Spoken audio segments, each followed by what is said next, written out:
தமிழ்நாடு கலை இலக்கிய பெருமன்றம் முன்னெடுத்திருக்கிற மகத்தான இலக்கிய பணியான நாளும் ஒரு கதை சொல்லல் என்கிற தலைப்பின் கீழ் நாம் இணைந்திருக்கிறோம். தோழமைகளே, ஆளுமைகளே, நம்முடைய பயணம் என்பது தோமுசி ரகுநாதன்,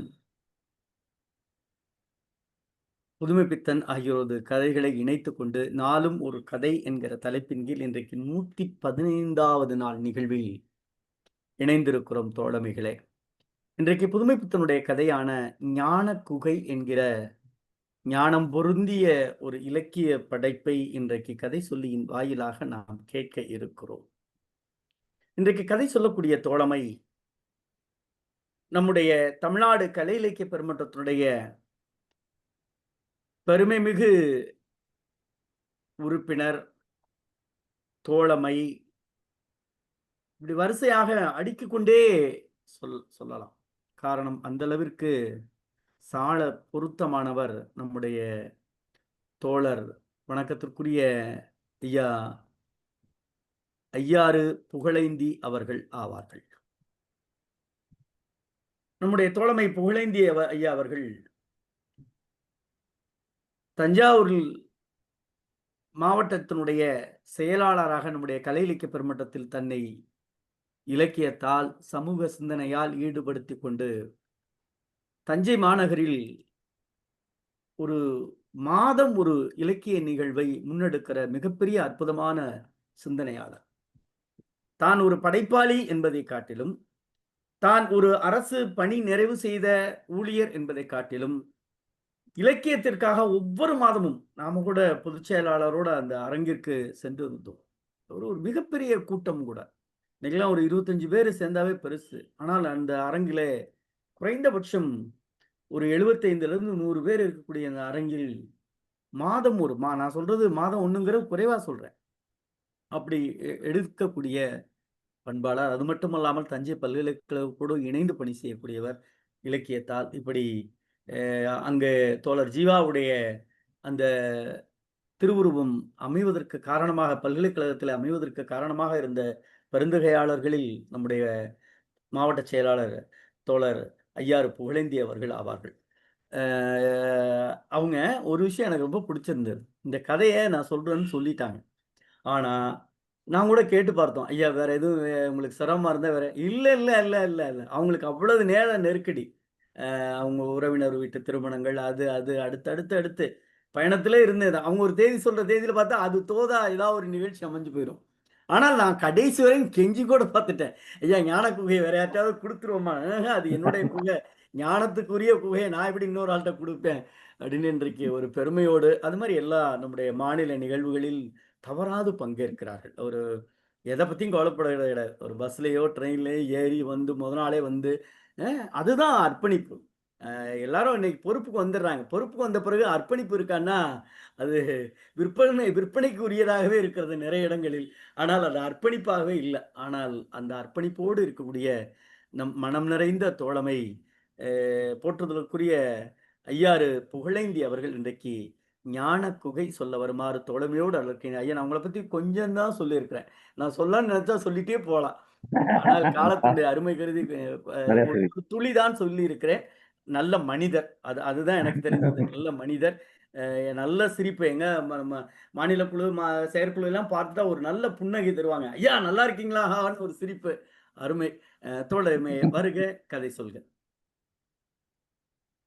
ரொம்ப மகிழ்ச்சி.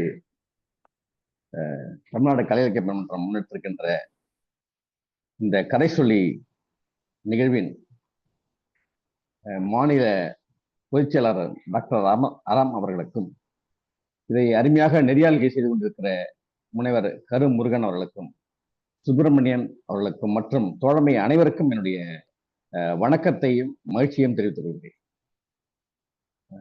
இந்த உண்மையில இந்த கதை சொல்ல உண்மையில ஆசைப்பட்டேன். ஆனா அது கொஞ்சம் வித்தியாசமான ஒரு கதை. புதுமைப்பித்தனுடைய கதையில எதுவும் வித்தியாசமா எனக்கு தோன்றுகிறது. இந்த கதையில வந்து புதுமைப்பித்தனை பற்றி சொன்னா நம்ம இன்னைக்கு இலக்கியத்தின் முன்னோடி, நவீன இலக்கியத்தின் முன்னோடின்னு அவர் தான். ஆனா நிறைய விமர்சனங்கள் உண்டு புதுமைப்பித்தன் மேல. ஏகப்பட்ட விமர்சனங்கள் இருந்தாலும் கூட தமிழுக்கு இந்த கதை மூலம் தொண்டாற்றியவர் சொல்லுவாங்க. இந்த மாதிரி தழுவல் கதைகள், வெவ்வேறு ஆங்கில கதைகள் என்று தழுவி இருக்கிறாரு அப்படிலாம் நிறைய அவரை பற்றியான விமர்சனங்கள் உண்டு. தொமுசி கூட சொல்லியிருக்கிறார். புதுப்பித்தனே கூட சொல்லியிருக்காரு. மாப்பா இருந்து கூட நான் தழுவிருக்கேன் அப்படின்னு சொல்லியிருக்கிறதாக நம்ம பார்க்குறோம். ஆனா ஒரு குறைந்த வயதே வாழ்ந்து, பாரதியை போல குறைந்த வயதே வாழ்ந்து, உண்மையிலே இந்த இந்த அவர் செய்த பணி, இந்த கதைக்காக தமிழ் வளர்ச்சிக்கு, தமிழ் மறுமலர்ச்சிக்கு வித்திட்டவர்கள்ல கதையை பார்த்தீங்கன்னா அவர் தான். இன்னைக்கு எதா இருந்தாலும் தழுவலா இருக்கட்டும், ஆங்கில கதையே வந்து ஆங்கிலத்திலே வந்தது தானே. அதனால அவர் எவ்வளவுதான் விமர்சனம் இருந்தாலும் கூட புதுப்பித்தன வணங்கத்தக்கவர், போற்றத்தக்கவர், தமிழுக்கு தொண்டாற்றியவர்கள் முதன்மையானவர். எனக்கு ரொம்ப பிடிச்சது எவ்வளவு பெரிய கதையா இருந்தாலும் சரி, அவருடைய இந்த நையாண்டி கிண்டலை விட மாட்டார். எல்லா கதையும் இது சோகமான கதையா இருந்தாலும் கூட அந்த நையாண்டிய பண்றது, அந்த கிண்டல் பண்றது ரொம்ப அழகா இருக்கும். இந்த நகைச்சுவை உணர்வு இழையோடி இருக்கும் எல்லா கதையிலுமே. அது ரொம்ப பிடிச்சது. எல்லா ஒரு நாள் கலைந்ததா இருக்கட்டும், ஏதோ நிறைய கதைகள்ல பார்த்தீங்கன்னா அவருடைய சமுதாய சிந்தனையும் விதைப்பார். ஒரு கவிஞரும் கூட, படைப்பாளி என்ற கவிஞரும் கூட மொழிபெயர்ப்பும் செய்திருக்கிறார். பல்வேறு திறன் வாய்ந்தவர். வாழ்நாள் முழுவதும் அதுக்கே அர்ப்பணித்து அந்த காசு நோயால் இறந்து போனவர், தமிழுக்காக உயிர் விட்டவர்களில் அவரும் ஒருவர் அப்படின்னு சொல்லணும். உண்மையிலே அவருக்கு விஷம், அவர் பேனாவே அவருக்கு யமனாக இருந்தது கூட சொல்லுவாங்க. அப்படிப்பட்டு தன்னுடைய பேனாவால் வாழ்நாள் முழுவதும் எழுதி குவித்தவர், பெருமை சேர்த்தவர், புதுமை பெற்று அவருடைய கதையை சொல்வதில் நான் மகிழ்ச்சியை பெருமை அடைகின்றேன். நல்ல தலைப்பு வைக்க சொல்வார் புதுமை பெற்றன். ஞான குகை அப்படின்னு அருமையான ஒரு தலைப்பு.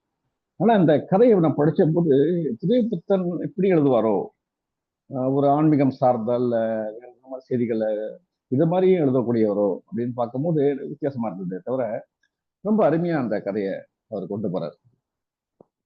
இந்த கதை பார்த்தீங்கன்னா மதுரை சீமையில குருமலைக்கு அடுத்த சிற்றூர், அதுல வந்து தலைமைக்கார தேவர் அப்படின்னு இருக்கிறார். அவர் தான் தலைமைக்கார தேவர்னா அவர் தான். அவர் நாட்டாமைன்னு வச்சுக்கீங்களேன், நல்ல செல்வந்தர். அவருக்கு வந்து குழந்தை இல்லை, அதெல்லாம் தவம் பெற்று ஏதாவது குழந்தை பிறக்கணுங்கிறதால தவம் இருந்து ஜோசியம் ஜாத்தகம்லாம் பார்த்து அதன் பிறகு ஒரு குழந்தை பிறக்குது. ஆனா அந்த குழந்தை ஊமையா பிறந்தது.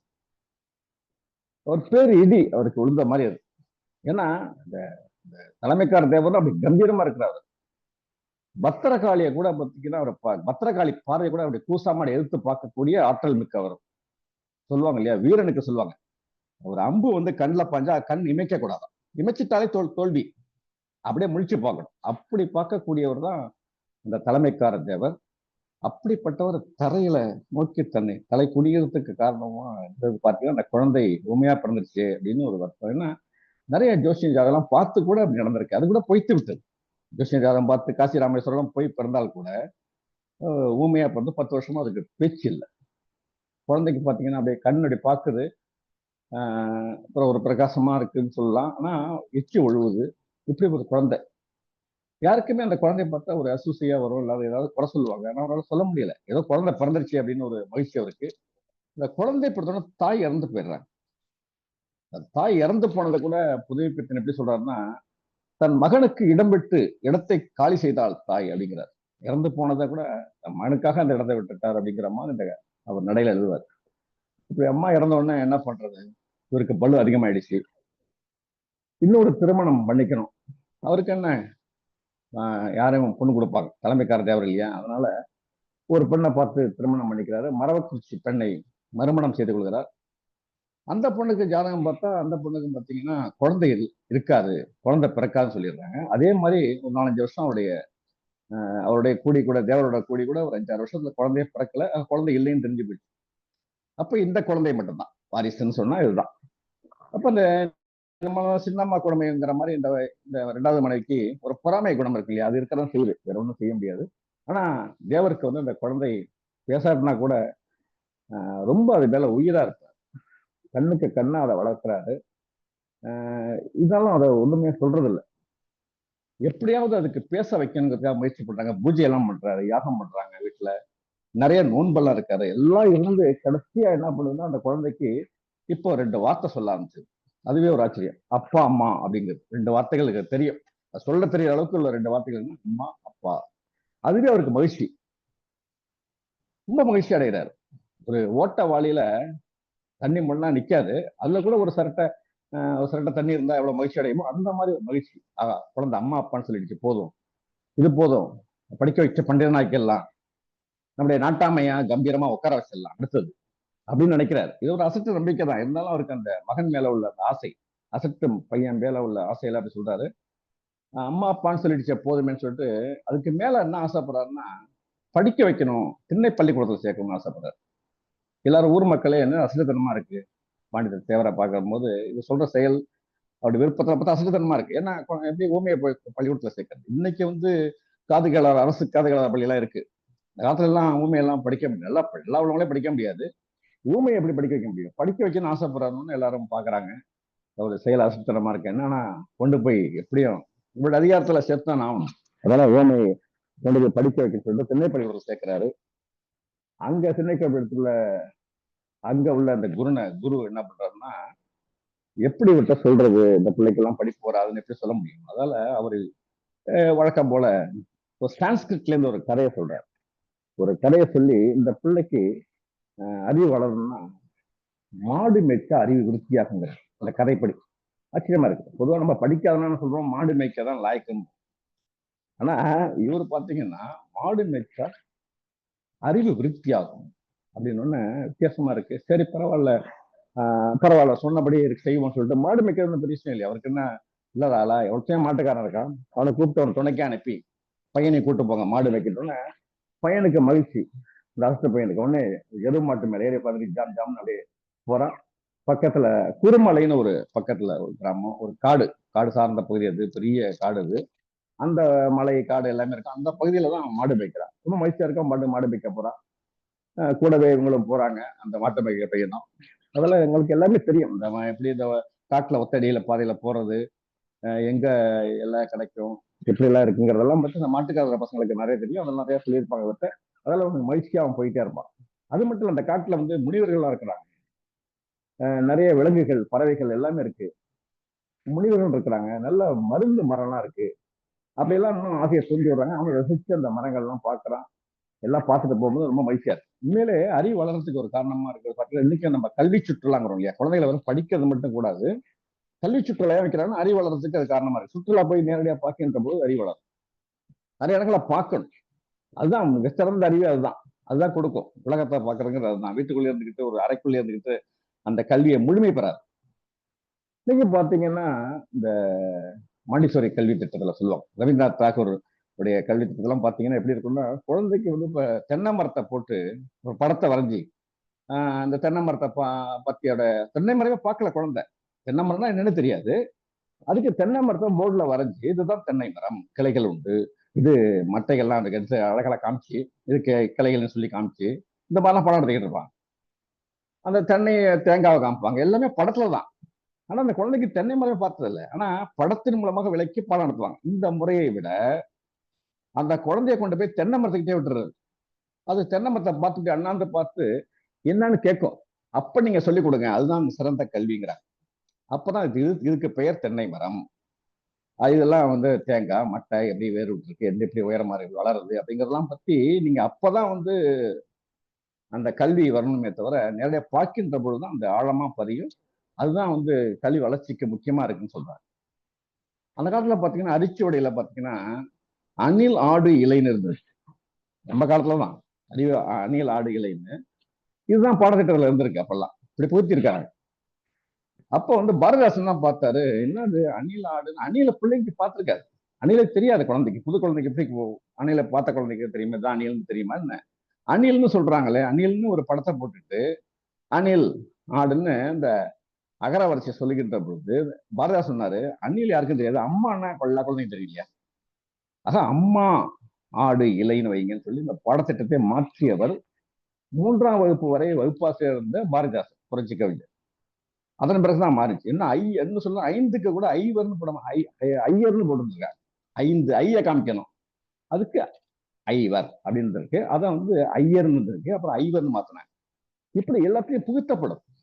இதெல்லாம் வந்து நம்ம நுட்பமா பார்த்து திருத்தி நல்ல ஒரு நிலையை நம்ம கொண்டு வர சொன்னா, இதெல்லாம் இதே போலதான் அவர் பார்த்திருக்காரு. இதெல்லாம் நேரம் அந்த மரங்கள்லாம் பார்க்கும்போது இந்த அசத்த பையனுக்கு அறிவுளத்துக்கு காரணமா இருக்கு. மாடு மேய்ச்சிக்கிட்டு அப்படியே பார்த்துக்கிட்டு வர்றோம். ரொம்ப மகிழ்ச்சியா இருக்கு. இன்னும் கொஞ்சம் சொல்ல போனா அந்த வீட்டுல இருக்கிறத விட இந்த காட்டுல இந்த குருமலையில சுத்திக்கிட்டு இருக்கிறது ரொம்ப பிடிக்குது அவனுக்கு. வீட்டுக்கு வரமாட்டேங்கிறான். வீட்டுக்கு வருவதாலே வெப்பங்காயா இருக்கு. இதான் பள்ளிக்கூடத்துக்கு போனா பிள்ளைங்க வீட்டுக்கு வரதுக்கு ஆசைப்படும், எப்படா பெல் அடிக்குன்னு பார்ப்பான் இப்ப. ஆனா இவனுக்கு இந்த மாதிரி குருமலையில மாடு மேய்க்கிறத ஆசைப்பட்டு அதுல வீட்டுக்கு வர்றதுக்கு பிடிக்கல. அப்ப என்ன பண்றாங்க, என்ன செய்யறது, பையனை திருத்தணும்னா என்ன பண்றது? அது சொல்லுவாங்க, இப்போ ஒரு பொதுவா ஒரு கால் கட்டு போட்டா சரியாயிடும் அப்படிமா. நல்லா குடிக்காரனா இருப்பான், பையன் குடிச்சுக்கிட்டே இருக்கான், திருந்தணும்னா என்ன பண்றது? ஒரே வழி, ஒரு பொண்ணை பார்த்து கல்யாணம் பண்ணுங்க, ஒரு கால் கட்டை போடுங்க, குடிக்கிட்டு. இதுக்கெல்லாம் எவ்வளவு பெரிய ஒரு அறியாமை மூடநம்பிக்கை பாருங்க. இப்படி எல்லாமா வந்து ஒரு சீரழிக்கிறது வாழ்க்கை எப்படிலாம் இருக்கு. ஒரு கல்யாணம் பண்ணி வைங்க, உடனே கல்யாணம் பண்ணி வைக்கிறது, எல்லாத்துக்கும் ஒரு வடிகால் அதுதான் கல்யாணம் பண்றது அப்படின்னு. இப்ப அசத்த பையன் ஊம பையன் இருந்தாலும் அவனும் ஒரு மனிதன் தானே, மனித பிராணி தானே. சரி கல்யாணம் பண்ணி வைப்போம், என்ன பொண்ணா கிடைக்காது, ஏன்னா தேவர் அவ்வளவு செல்வந்தர் இல்லையா.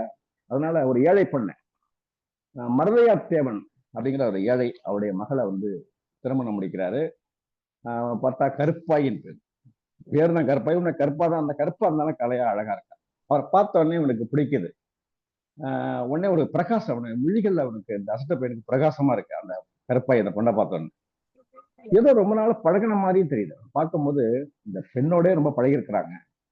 இப்ப நம்ம ஒருத்தரை பார்த்தோம்னா ரொம்ப நாள் பழகின மாதிரியே இருப்பாங்க, இப்பதான் பார்த்திருப்போம், ஆனா ரொம்ப நாள் பழகின மாதிரி ஒரு உணர்வு வரும் இல்லையா. அதை போல அந்த கருப்பாய்ங்கிற பேரை பார்த்து அவளை பார்த்த உடனே அவனுக்கு ஒரு பிரகாசமா அவனுக்கு வந்து ஒண்ணு என்ன சொல்றாருன்னா, இருண்ட சித்தத்தில் மின்வெட்டுகள் தோன்றியது போல அப்படிங்கிறார்.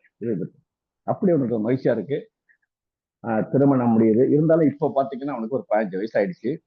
இப்ப என்ன தெரியும்னு கேட்டீங்கன்னா, அவனுக்கு அம்மா அப்பா அப்புறம் வந்து கருப்பாய், கூடுதலா ஒரு கருப்பாய்னா அவனுக்கு தெரியும், ஒரு செய்தி, அவ்வளவுதான். அதுக்கப்புறம் குருமலை, இவ்வளவுதான் அவனுடைய உலகம். குழந்தையோட உலகம், அந்த அசட்டுக்கு உலகம், அதுதான் உலகம். இப்படி அவன் திரும்ப மறுபடியும், ஆனா திருமணத்துக்கு பிறகும் அவன் திரும்ப மறுபடியும் அந்த குருமலை தான் அவனுக்கு சொர்க்கலோகம் மாதிரி இருக்கு. அதே பாய் சுத்தி மகிழ்ச்சி அடைகிறான், பார்த்துக்கிட்டே இருக்கிறான். எதுவுமே அந்த மலையிலே அவன் வந்து எல்லாத்தையும் பார்க்கறான். அந்த பறவைகள், ஆண்டிகளை பார்க்கறான், பறவைகளை பார்க்கறது, கோட்டானை பார்க்கறது, இந்த பறவைகள் பறக்கிறது எல்லாமே பார்த்து அவர் ரசிக்கிறது. ஏன்னா உள்ளூர் அவரை பேச முடியாதுன்னா கூட ஏதோ உள் உணர்வு, அவரு இந்த சான்ஸ்கிரிட் இந்த குருநாதர் சொன்ன மாதிரி அறிவு வளர்ந்த உள் உணர்வு வளருது. ஏதோ ஒரு வகையில அவனுக்கு ஒரு அறிவுக்கு வெளிச்சம் தெரியுது. அப்படிதான் இருக்கிறான், அதே பார்த்துக்கிட்டே இருக்கா. இப்படியே போகும்போது ஒரு நாள் பார்த்தீங்கன்னா அவனுக்கு நல்ல தாகம் எடுக்கு. தாகம், அந்த நல்ல தாகம். தாகம்னா வெயில் காலத்துல, அது வெயில்னா எப்போதும் வெயில் தான், இருந்தாலும் அன்னைக்கு வெயில் வந்து ரொம்ப அதிகமா இருந்தது. வெயில்னா காணல் நீர் போற மாதிரி வெயில், சுட்டு பொசுக்கிற வெயில் அது. இந்த வெயில்ல மாடுகள் கூட மேயாம மரத்தின் கீழே படுத்துருக்கு. எப்படி இந்த வெயில அப்படி அவனுக்கு தாகம் எடுக்குது. தாகம் எடுக்கத்தா என்ன பண்ணலாம்னு பார்த்தா பக்கத்துல ஒரு சுனை இருக்கு. ஒரே சுனை தான் மாட்டுக்காரன் எனக்கு தெரியும், அதனால இவனுக்கு தெரியுது. அந்த சுனையில உச்சி வெயில யாரும் போடக்கூடாது, ஏன்னா மோகினி பிரசாசம் இருக்கலாம், பயப்படுவாங்க எல்லாரும். அவன் சொல்லுவான், உச்சி வெயில யாருமே போக மாட்டாங்க, செத்தாலும் பரவாயில்ல, நான் வறட்சி ஆயிடு தண்ணி தாகத்தை செத்தாலும் பரவாயில்ல, அந்த சுனைக்கு போயிடக்கூடாது, உச்சி வெயில போகக்கூடாது. இப்பயும் சொல்லுவாங்க. இப்ப நான் படிக்க அப்பயே சொல்லுவாங்க, அதாவது உச்சி வெயில போனா மோகினி அடிக்கும்பாங்க. இந்த மாதிரிலாம் நம்பிக்கை இருந்திருக்கு. அப்படியே பார்க்கும்போது அவனுக்கு என்ன, இப்படி அவன் போய் தான் அவனுங்கிறான். அவனுக்கு என்ன ஊமை, அவனுக்கு எதை பத்தி கவலை இல்லை, பயம் கிடையாது, அறிவே இல்லைன்ட்டோமே, சலனம் இல்லாத அறிவு. அவன் உடனே நேரம் என்ன பண்ண, தைரியமா அவன் போறான். எல்லாரும் போகக்கூடாது தடுத்த ஒரு இடத்துக்கு இவன் மட்டும் போறான். போய் அந்த சுனையில தண்ணியை மொண்டு குடிக்கிறான். ஒரு சிரட்டை தண்ணியை குடிச்சிட்டு, ஒரு சிறகை தண்ணியை எடுத்து குடிச்சிட்டு அப்படியே ஜாலியா அந்த தண்ணியிலேயே குளிச்சு விளையாடுறான், நீச்சல் அடிக்கிறான். ஒரு அரை மணி நேரம் அப்படியே மகிழ்ச்சியா இருக்காது, ஜில்லுன்னு இருக்கு தண்ணி, நல்லா இருக்கு. அதுலயே அவன் ரொம்ப சுகமா இருந்து கொஞ்சம் குளிச்சுட்டு போய் ஒரு பாறையில உட்காந்து ரசிக்கிற எல்லாத்தையும் பாக்குறான். பேச முடியாதுனா கூட ஏதோ பார்த்து அவனுக்கு பேசுற மாதிரி ஒரு உணர்வு அவனுக்கு. அப்படியே பார்க்கறான். பக்கத்துல ஒரு இருண்ட குகை, அந்த குகை தெரியுது, இருண்ட குகை அது. அங்கேருந்து ஒரு வெளிச்சம் வருது. வெளிச்சம் பார்த்தீங்கன்னா ஒரு மின்னல் மின்ன மாதிரி வெளிச்சம் வருது. வெளிச்சம் வந்து அப்படியே தண்ணியில பட்டு மேல தெரிக்குது. இவன் மேலே பிரகாசமா அடிக்குது. இவன் மகிழ்ச்சி அடைகிறான். குழந்தை தானே, குழந்தை பார்த்து அவனுக்கு இந்த அதை அதிசயமா பார்க்கல, ரொம்ப மகிழ்ச்சி அடைகிறான். அதை பார்க்கும்போது ரொம்ப மகிழ்ச்சியா புன்னகை செய்யறான். அப்படியே அந்த வெளிச்சம் பட்டு தெரியுது பார்க்கும்போது. அசட்டு பிள்ளைக்கு அதெல்லாம் ஒரு வேடிக்கை நிகழ்ச்சியா போயிட்டு, ஒரு குழந்தையோட வேடிக்கை நிகழ்ச்சி. இந்த வயசானால 15 வயசு மேலனா கூட ஒரு குழந்தை உள்ள அவனுக்கு தெரியுது. இப்படியே சிரிச்சுக்கிட்டே பார்க்கறான். வெளிச்சம் அதிகமாகி அவனை மயக்க செய்கிறது. அப்படியே மயக்கிக்கிட்டே இருக்கான், அப்படி பார்த்துக்கிட்டே இருக்கான். அப்ப பாத்தீங்கன்னா யாரோ ஒருத்தர் அந்த குகையிலிருந்து ஒரு சின்ன குழந்தை மாதிரி ஒரு முனிவர் வர்றார். முனிவர்னா ஒரு சின்ன குழந்தை, சேப்பா இருக்கு, நல்ல முடி தாடியெல்லாம் இருக்கு, ஒரு குள்ளமான ஒரு உருவம், எவ்வளவு வயசுன்னு சொல்ல முடியாத ஒரு உருவமான குழந்தை முகம் இருக்கு. அப்படிப்பட்ட ஒரு ஞானி, ஒரு குழந்தை ஞானி, ஒரு ஞான சம்பந்தம் நடந்தது அப்படி இருக்கும், அப்படி வச்சுங்களேன். அது போல குழந்தையின் முகம் அதுல தெரியுது. பொன்னிறமான தாடி, ஒரு சின்ன ஒரு துண்டு லங்கோடு கட்டிருக்கான். அப்படியே நடந்து வரான். இயற்கைக்கு புறமா எப்படி வரான்னு கேட்டீங்கன்னா, அந்த குகையில தண்ணி மேல நடந்து வரான். தண்ணி மேல நடந்து வர்றதை பார்த்தா எவ்வளவு பெரிய அதிசயம். ஆனா அந்த குழந்தைக்கு அதிசயமாவே தெரியல. அப்படியே ஆண்டு மகிழ்ச்சியா பாக்குது. தண்ணி மேல நடக்கிறத மகிழ்ச்சியா பார்த்துக்கிட்டு இருக்கு. அந்த பயமே இல்லை அந்த குழந்தைக்கு. இப்ப நம்ம தண்ணி மேல அரைச்சா நம்ம பயப்படுவோம் இல்லையா? ஒரு அதிசயமா. அது போல அந்த குழந்தைக்கு எந்த பயமும், ஊமை பிள்ளைக்கு எந்த பயமும் இல்லை. அப்படியே பாக்குது. அப்படியே கிட்ட வந்து அந்த வாசனை, அந்த புள்ள வர வர வாசனை அந்த இடம் முழுவதும் அதிகமா இருக்கு. எல்லாத்தையும் உணர்றான் அவன். அந்த உந்து நேரம் அந்த அந்த இந்த முனிவர் இந்த முனிவர் குழந்தை வந்து கிட்ட புன்னகை செய்யறது இவனை பாக்குது. பார்த்துட்டு அப்படியே கைப்படுது. அந்த பரிசுத்தை உணர்ந்து ரொம்ப சிரிக்கிறான் அவன் சித்த பையன். அப்படியே அவனுக்கு ஒரு அறிவு சுடர் வருது அப்படிங்கிற கண்கள் அது தெரியுது. உடனே அவ என்ன பண்ணா, என்னுடன் வா அப்படின்னு சொல்லி அழைச்சிட்டு போற அந்த முனிவர். முனிவர் தான் அந்த குழந்தை உருவத்துல உள்ள அந்த முனிவர். என்னுடன் வா அப்படின்னு குழந்தை அழைக்கிறார். உடனே அந்த குழந்தை போயிடுறான். இன்னும் தாண்டி அதை தாண்டி சுனையை தாண்டி போறான். அங்க போனா மணல் திட்டா இருக்கு. மணல் திட்டை தாண்டி போனா இன்னொரு பெரிய குகை வருது. அதையும் போனா அந்த குகையை ரெண்டாக பிளந்து ஒரு கல் சுவராக தெரியுது அவனுக்கு. அதெல்லாம் தாண்டி அவன் பாட்டுக்கு போயிட்டு இருக்கான். அவன் அழைச்சிட்டே போயிருக்கு. போக போக போக ஒரு எல்லை இல்லாம தூரம் போயிட்டே இருக்கிறான். போனா பார்த்தா கடைசியா ஒரு எல்லை வருது. அதுக்கப்புறம் அப்படியே உட்கார்ந்துடுறாங்க. இதை அப்படியே பார்த்துக்கிட்டே இருக்கிறான். அவனும் இவரை பார்க்கறாரு, இவனும் அவனை பார்க்கறான். தன்னை பார்க்கிற மாதிரி இந்த குழந்தைய உட்கார சொல்றாரு இந்த முனிவர். அவனை பார்த்து அப்படியே உட்கார்ந்துருக்காங்க. இந்த இருண்ட அப்படியே பார்த்துக்கிட்டே இருக்கும்போது இது அப்படியே இந்த இந்த இந்த காட்சி சொல்றாரு. அந்த புன்னகை தவிர பார்த்துக்கிட்டே இருக்கு அந்த குழந்தை. இவனை பார்த்துக்கிட்டே இருக்கு, இவரும் பார்க்கறாரு. அடிச்சுட்டு போனதுக்கு அப்புறம் நடந்த நிகழ்ச்சி.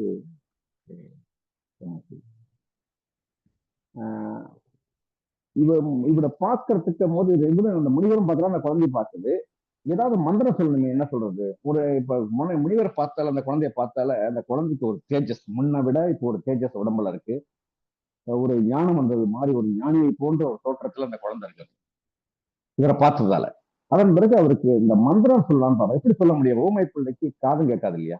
ரொம்ப நுட்பமா ஒரு அழகா இது என்ன பண்றாருன்னா, அந்த மந்திரத்தை அவன் கண்களில் நோக்கி மந்திரத்தை உபசரித்தார்கள். ரொம்ப கவனமா போறாரு. சும்மா காதால கேட்டான்னு போயிட்டான்னா கதையாயிடும். எப்படிங்க பிள்ளை காது கேட்கணும் நம்ம கேட்டுருவோம். அதனால கண்களை நோக்கி அந்த முனிவர் வந்து மந்திரத்தை உச்சரித்தார். உடனே அந்த மந்திரத்தை கேட்கறதுக்கு அப்புறம் இன்னும் கொஞ்சம் தேஜஸ் உடம்புல தேஜஸ் அடைகிறான் அந்த குழந்தை. தன்னை மறக்கிறான். ஒரு புதிய உலகம் அவனுக்கு முன்னாடி தோணும்.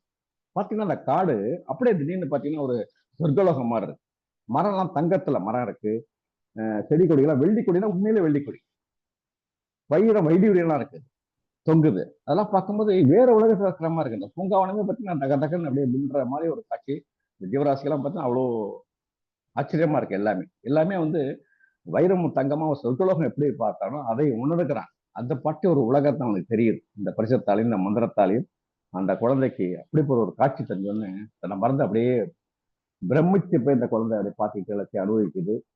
அதுக்கு ஒரு பெரிய விஷயம் கிடையாது. அப்பதான் பாக்குறாரு. இன்னும் கொஞ்சம் தூரம் போனோன்னே அந்த பாட்டுட்டே இருக்கும்போது தேவியை பார் அப்படின்னு ஒரு இடி முழக்கம் கேட்டு அப்படியே இடிடிச்ச மாதிரி ஒரு வார்த்தை, தேவியை பார் அப்படின்னு அப்படியே அந்த குழந்தை அப்படியே பார்க்குது.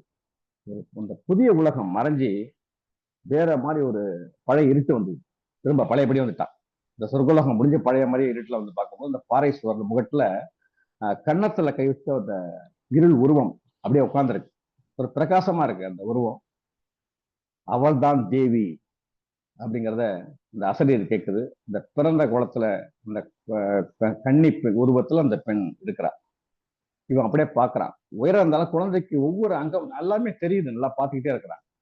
இவன் அதை பார்த்து அவனுக்கு பயம் இல்லை. ஒரு புன்னகை பூக்குறான் இந்த அசட்ட பையன். அந்த உருவத்தை பார்த்துட்டு ஒரு புன்னகை மேலும் அதிகமாகுது. உணர்ச்சி மேலிடுகிறது. குழந்தை அவளையே நோக்கி பார்த்துக்கிட்டே இருக்கு. இவன் அவளை பார்க்கறான். 2 பேரும் வச்சக்கண்டு பார்க்காம பார்த்துக்கிட்டே இருக்கிறான்.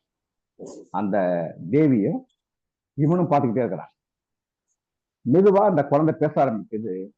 கருப்பாயி அப்படின்னு வாயில இருந்து முதல்ல அந்த வார்த்தை வருது. கருப்பாயின்னு வாய் விட்டு சொல்றான்.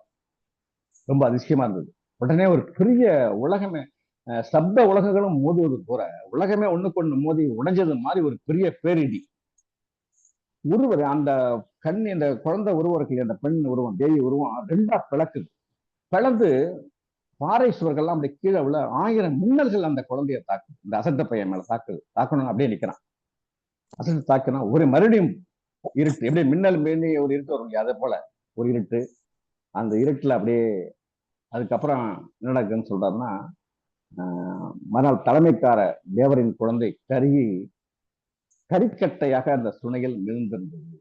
அதாவது இந்த இந்த மின்னலுக்கு அப்புறம் இந்த தேவி ரெண்டா பிளந்து போனதுக்கு அப்புறம் ஒரு மின்னல் ஏற்படுது. அந்த மின்னல் மூலமா பெரிய ஒரு 1000 மின்னல்களை பாஞ்ச மாதிரி இருக்க மறுபடியும் அந்த குழந்தை வந்து அப்படி கரிக்கட்டையா போயிடும். கரிக்கட்டையா போய் அந்த சுனையில மிதக்கிறதாக மாட்டுக்கார பசங்க எல்லாம் போய் பார்த்துட்டு அந்த ஊர் மக்களுக்கு போய் சொல்றாங்க. இப்படிதான் அந்த ஞான குகை போட்ட அனுபவத்தை அந்த கதையில வெடிக்கிறார். இதுதான் அந்த கதை. இந்த கதை வந்து 1935 எழுதியிருக்கிறார். மணிக்கொடி காலத்துல முக்கியமான எழுத்தாளர் இல்லையா, மணிக்கொடி காலத்துல எழுதப்பட்ட கதை. 1935 இது ஒரு வித்தியாசமான அந்த கதையை ரொம்ப அற்புதமா ஒரு ஞானிக்கு ஏற்பட்ட ஒரு ஞான நிலையை அவர் சொல்றாரு. அது உண்மையோ பொய்யோ இருந்தாலும் அதை கேட்டும் கற்பனையும் கலந்த அந்த கதையாக ஞான குகை. முதல்ல பார்த்தீங்கன்னா தேவர் மகன் கூட சொல்லலாம். ஆனா ஞான குகைன்னு அழகா பொறுமையா பொருத்தமா வச்சிருக்காரு. தேவர் மகனா ஒரு குறிப்பிட்டது இல்லாம கதை முழுவதும் வர்றது இந்த ஞான குகை அப்படிங்கிறதால இந்த கதைக்கு ஞான குகைன்னு வைத்து இந்த கதையை நிறைவு செய்கிறார். நன்றி, வணக்கம். நன்றி தோழமையே, மிக்க மகிழ்ச்சி. நல்ல நன்றியா. தெளிந்த நீரோடை போல. ஐயோ, நாங்க நல்ல வேளைக்கு வேற யாராவது சொல்ல விட்டுருந்தோம்னா இந்த மாதிரி ஒரு வாய்ப்பு எங்களுக்கு கிடைக்காம போயிருக்கும். என்ன சொல்றது, அதுதான் இந்த அனுபவம். பிரபாகரி அடிக்கடி சொல்லுவாங்க, இந்த அனுபவம் ரொம்ப முக்கியம். இந்த அனுபவம் என்னதான் அது ஒன்றா நம்ம நிறைய பேரை பார்க்கிறோம் கதை சொல்லிகள். இந்த அனுபவம் வாய்ந்த சான்றோர்கள் அவர்கள் சொல்லுகிற அந்த பாங்கே தனிச்சிறப்பாக இருக்கிறது. அப்படி இந்த ஞான குகையை ஞான சுரங்கமாக எங்களுக்கு தந்த ஐயாறு புகழேந்தி அவருக்கு நெஞ்சம் நிறைந்த வாழ்த்துக்களையும் பாராட்டுக்களையும் இந்த மன்றம் பதிவு செய்கிறது. வழக்கம் போல பின்னூட்டத்தை தொடங்குகிற பெரும்பாலும் வரிசையில் இருக்கக்கூடிய நம்முடைய நவநீத கிருஷ்ணன் தோழர் அவர்கள் பின்னூட்டத்தை தொடங்கி வைக்கலாம். அனைவருக்கும் வணக்கம். ஞான குகை புத்தொண்ட சிறுகதையை கதை சொல்லியாக நமக்கு வழங்கிய நமது இனிய தோழர் ஐயாறு புகழேந்தியவர்களுக்கு நம்ம உண்மையிலே நாங்கள் மகிழ்ச்சியை தெரிவித்துக் கொள்கிறோம். அவர் நம்ம ஒருங்கிணைப்பாளர் சொன்ன மாதிரி மிக சிறப்பாக ஒவ்வொரு பாத்திரத்தையும், ஒவ்வொரு பாத்திரங்கள் குறைவு தான் இருந்தாலும் அந்த உயிரோட்டமாக சொன்னாங்க. இந்த கதையை பொறுத்தவரை ஒரு பாதி கதை வந்து எல்லாருக்குமே புரியும். இந்த கோவைக்குள்ள போற வரைக்கும் வந்து நேர்கோட்டில் போகுது. அதுலேயும் பார்த்தீங்கன்னா இது இந்த மாதிரி ஒரு ஒரு இப்போ பெரும்பாலும் அந்த எண்ணிக்கை கொஞ்சம் குறைஞ்சிருக்கு. முந்தி கிராமத்தில் இந்த மாதிரி ஒரு கதைகள் நிறையா வரும். சின்ன குழந்தைகள் ஒரு பழைய நாட்டுப்புற கதைகள் மாதிரி வந்து இந்த மாதிரி வரும். அதே மாதிரி ஒரு ஏற்கனவே நம்ம தோழர் சொன்ன மாதிரி ஆங்காங்கே சில நையாண்டிகளையும் அந்த சிரிப்புக்காகவும் சில நேரம் சொல்கிற கொஞ்சம் அந்த சொல்கிற பாரியமும் அந்த வகையில் இந்த பையனை வந்து இப்போ 10 வயசு வரைக்கும் பேகல 2 வாரத்தை தான் பேசுகிறான். திரும்பி அந்த ஞான கோவிலுக்கு உள்ளே போயிட்டு திரும்பி அங்கேருந்து வரும்போது கடைசியில் ஒரு தேவதை வரும்போது, அது தேவின்னு வரும்போது இவன் ஏற்கனவே இங்கே கல்யாணம் முடிச்சு கருப்பாயிங்கிற பேரை போட்டு கருப்பாயின்னு சொன்னோன்னா அப்படியே கோவம் வந்து எல்லாம் முடிச்சு போட்டு அந்த மாதிரி வருது. இது வந்து பிறகு கறிக்கட்டி ஆயிடுதான் அப்படிங்கிற மாதிரி ஒரு கதையை கொண்டு வச்சுட்டாரு. அந்த பெண்பாதி வந்து ஒரு மேஜிக்கல் ஒரு மந்திர சக்தி மாதிரி இருக்குது. இதுக்கு உண்மையிலே கிராமங்கள் ஏற்கனவே இந்த மாதிரி ஒவ்வொரு கிராமங்களையும் ஒவ்வொரு கதைகள் இருக்கும். அந்த மாதிரி கீராவும் அந்த மாதிரி ஒரு கதையை படிச்சிருக்காரு. அது ஏற்கனவே நம்ம போச்சியாளர்லாம் கொஞ்சம் விரிவாச்சுருந்தோம். நம்ம கூட படிக்கும்போது புரியலை. அந்த மாதிரி கதையை சொல்லியிருக்காங்க. உண்மையிலே அந்த கதையை சொன்ன நம்ம தோழருக்கும் இந்த ஒருங்கிணைப்பாளருக்கும் நன்றி தெரிவித்துக் கொள்கிறோம். வணக்கம். நன்றி தோழமையே, மிக்க மகிழ்ச்சி. மகாராஜன் ஐயா, ரொம்ப நாளைக்கு அப்புறம் வந்திருக்கீங்க, வாய்ப்பு இருக்கா? பேராசிரியரே பாலனே, வாய்ப்பு இருக்கா? பாலனே இருக்கேன் நான் இருக்கேன். சொல்லுங்க பாலனே. மகாராஜன் ஐயா கொஞ்சம் வெயிட் பண்ணுங்க. பாலனே சொல்லுங்க. தோழர்களே வணக்கம். இன்று கதை சொன்ன எங்கள் தஞ்சை மாவட்ட செயலாளர் தோழர் ஐயாறு புகழேந்தி அவர்கள் இல்ல அவருக்கே உரிய இல்ல பாணி. இல்ல இல்ல இல்ல எங்கள் தஞ்சை மாவட்ட செயலாளர் அப்படிங்களா நம்முடைய கலையிலக்கு பெருமன்ற தோழர். ஐயோ சாரி. இல்ல நம்முடைய எனக்கு அது ஒரு பெருமை. அரச்சல்யமா தான் அடிக்கடி இந்த வார்த்தை சொல்லுவாங்க. அப்பா எங்க மாவட்டத்துக்காரர் யாருமே பேசலன்னு நினைச்சனே, வந்துட்டீங்க, எனக்கு அவ்வளவு சந்தோஷமா இருக்கு அப்படிம்பாங்க. அவங்கதான் அப்படி. இல்ல எப்போதுமே மாவட்ட செயலாளர் முன்னாடி சொல்லணும்ல. அவர் ஆமா. அதுக்குதான் நாங்க பின்னால வரணும். தலையெல்லாம் வாழாடக்கூடாது. ஆனா ஒண்ணே ஒண்ணுதான், நம்ம பார்ட்டியில அப்படி கிடையாது. நம்ம பொதுவுடைமை அமைப்புல இருக்கோம். நம்ம மாவட்ட செயலாளரும் தோழர் தான். சாதாரண கடைநிலையா இருக்கக்கூடிய தோழரும் தோழர் தான். எல்லாம் ஒரே மாதிரி தான். அப்படித்தான் நான் நினைச்சிட்டு இருக்கேன். ஐயோ அங்கதானே பிரச்சனையா இருக்கு.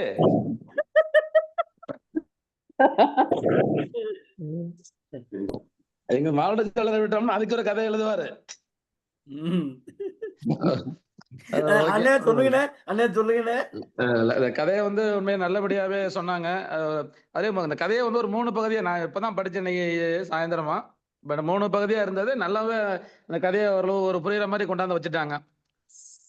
ஆமா. ஆனா இந்த கதை மூலமா ஏதோ ஒரு கருத்தை சொல்ல வந்திருப்பாரு தான் தோணுது புதுமை பித்தன் அவர்கள்.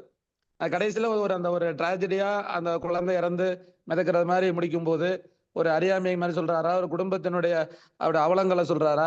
கதையினுடைய தொடக்கமும் அவருக்கு சோகமா தான் ஆரம்பிக்குது. கதையினுடைய முடிவும் கொஞ்சம் சோகமா தான் இருக்கிற மாதிரி தெரியுது. எதையோ ஒண்ணு சொல்ல வர்றாரு அப்படிங்கிறது மட்டும் நமக்கு அதுல புரியுது. நல்ல கதை தான் அந்த கதை வந்து. நல்ல கதை ஓட்டம் நல்லா இருந்தது. இல்ல அவர் பார்த்த அந்த அந்த காலத்துல அவர் பார்த்த சமூகத்துல எங்கேயோ இந்த மாதிரி சம்பவம் நடந்திருந்து அதை பின்பற்றி அவர் வந்து இந்த கதை எழுதியிருக்கிறாங்களா அப்படின்னு தெரியல. இப்ப இந்த ஞான குகை அப்படிங்கிறது, அந்த ஞான குகைன்னா என்ன அப்படிங்கிறதே நம்ம கொஞ்சம் தேட வேண்டியதா இருக்கு. நானும் அதை எதை தான் சொல்ல வர்றாரு இந்த ஞான குகை அப்படிங்கிறது. கதையில ஒண்ணு சொன்னாலும் அந்த கதைக்கு பின்னால ஞான குகைங்கிற அந்த வார்த்தைக்கு பின்னால எதையோ ஒண்ணு சொல்றாரோ அப்படிங்கிற மாதிரிதான் தோணுது. கதை நல்ல கதை. நம்மளுடைய தோழர்கள் நல்லா சொன்னாங்க. வாழ்த்துக்கள். மிக்க மகிழ்ச்சி. அடுத்ததாக மகாராஜன் ஐயா வாங்க. ஐயா வணக்கம் ஐயா. கதையை வந்து ரொம்ப அற்புதமா வந்து புகழேந்தி ஐயா சொன்னாங்க. இதுல வந்து அந்த ஐயா சொன்ன கதைகள்ல பார்த்தீங்கன்னா நிறைய வந்து நடைமுறையில கல்வி திட்டத்தை வந்து எப்படி ஒரு மரத்தை பார்த்து தான் வந்து பார்க்கையில தான் இயற்கை காட்சியை ரசிக்கையில தான் அங்க வந்து அறிவு வளரும் அப்படிங்கிறதுலாம் இந்த கதையோட ஒப்பிட்டு சொன்னாங்க. அந்த கதாபாத்திரத்தை வந்து பையன் கதாபாத்திரம் வந்து இந்த காட்டுக்கு போறத நிகழ்வை வந்து அங்க இருக்க நிகழ்வுகள் எல்லாம் பார்க்கையில அவன் கொஞ்சம் கொஞ்சம் அவனுடைய புத்தி சோதனை நிலையிலிருந்து கொஞ்சம் மாறுபட்ட நிலைக்கு மாறுதான் அப்படிங்கிறத நடைமுறை கல்வியோட ஐயா அழகா கதையை ஒப்பிட்டு சொன்னாங்க. ஆனா ஞான குகைன்னு சொல்லிட்டு கடைசியில வந்து அந்த கதாபாத்திரம் வந்து இறக்குற மாதிரி இங்க நான் அந்த கதையை முழுமையா படிச்சேன். கதையை படிக்கையில வந்து கடைசியில வந்து உண்மையாவே அந்த பையன் வந்து ஒரு தலைமைத்துவத்துக்கு வந்துருவான் அப்படிங்கிற மாதிரி தான் எதிர்பார்த்தேன். ஆனா கதையோடைய இறுதியில வந்து அந்த கதையோடைய திருப்பமே அப்படியே மாறி போய் இறக்குற மாதிரி காமிச்சிருக்காங்க அந்த கதையை. அந்த கதை ரொம்ப பெரிய கதையா இருந்தாலும் ஐயா வந்து அதை ரொம்ப தெளிவா அழகா ஒவ்வொரு பகுதியா எடுத்து சொன்னாங்க. ஐயாவுக்கு வாழ்த்துக்கள் சொல்ல வயதிலும் வணங்குகிறேன் ஐயா. நன்றி ஐயா. வாய்ப்பு வழங்கிய நன்றி. நன்றி, ரொம்ப நன்றி. நன்றி தோழமையே, மிக்க மகிழ்ச்சி. இந்த ஆண்ட்ராய்டு போன்ல இருக்கவங்க கருத்து சொல்றீங்களா? நான் அடிக்கடி ஆன் பண்ற மாதிரி இருக்கு. யாருன்னு தெரியல, பேரு இல்லாதனால சொல்ல முடியல. யாரு ஆண்ட்ராய்டு? சிவபெருமான். யாரு? சிவபெருமான் தோழர். தோழர் வணக்கம். நீங்க எதுவும் கருத்து சொல்றீங்களா தோழர்? இல்ல தோழர், நானே கொஞ்சம் பிந்தி தான் பார்க்க தோழர். சரிங்க தோழர். நன்றி தோழர். நன்றி. பணித்துளி பாலசுப்ரமணிய. அனைவருக்கும் வணக்கம். ஐயாறு புகழேந்தி ஐயா மிக சிறப்பாக அந்த கதையை சொன்னாங்க. ஏற்கனவே ஐயா மாயை அப்படிங்கிற கதையை சொல்லும்போது நான் நல்லாவே கவனிச்சிருக்கேன். நல்ல குரல் வளம், நல்ல அருமையாக கதை சொல்லக்கூடிய திறமை அவர்கள்ட்ட இருந்து கற்றுக்கொள்ளக்கூடிய ஒரு தனித்தன்மை. இந்த கதை உண்மையிலே மிக சிறப்பான கதை தான். ஞான குகை அப்படிங்கிறது பொருத்தமான தலைப்பு தான். இதில் சில மர்ம முடிச்சுகள் இருப்பதாக நமக்கு பட்டா கூட உள்ளார்ந்து நோக்கும்போது அதில் நிறைய நம்ம தெரிஞ்சிக்கக்கூடிய செய்திகள் நிறைய இருக்குது. தலைமைக்கார தேவருடைய அந்த பையன் பிறந்த உடனேயே அவனுடைய அம்மாவை இழந்துறதான். அதுவே மிகப்பெரிய ஒரு குழந்தைக்கு மிகப்பெரிய இழப்பு தான். ஏன்னா தாய் தான் சொல்லிக் கொடுக்கக்கூடிய முதல் ஆசிரியை. அப்போ அவனுக்கு சொல்லிக் கொடுக்கக்கூடிய முதல் ஆசிரியை இல்லை அப்படிங்கும்போது அவனுக்கு வார்த்தைகள் அம்மா அப்பா என்ற வார்த்தையை தவிர வேற எதுவுமே அவனுக்கு தெரியலை. ஏன்னா அவனுக்கு சொல்லிக் கொடுக்க ஆள் இல்லை. ஏன்னா தாத்தா பாட்டி இருக்கிற மாதிரியும் அந்த கதையில சொல்லப்படலை. அதனால அவனுக்கு ஏன்னா சின்ன குழந்தைகள் நாம என்ன ஊட்டுறோமோ அதுதான் வளர வளர பெருகும். இவனுக்கு அந்த சொல்லிக் கொடுக்கக்கூடிய முதல் ஆசிரியையாகிய தாய் இல்லை. தகப்பன் தலைமைக்கார தேவர். அவன் ஊரை கவனிக்கிறதுலே காலம் போகும். இவனை கவனிக்கல. அப்புறம் ஏதோ கட்டாயத்தின் பேர்ல ஒரு திருமணம் அந்த தலைமைக்கார தேவர் பண்ணிக்கிறாரு. அந்த பெண்ணுக்கும் குழந்தை பாக்கியம் இல்லை அப்படிங்கிறது தெரியுது. அதனால ஒரு பொறாமையோட தான் அந்த குழந்தைய வளர்க்குறதா அந்த ஒரு ஒரு குறிப்பும் புதுமைப்பித்தன் அவர்கள் சொல்றாரு.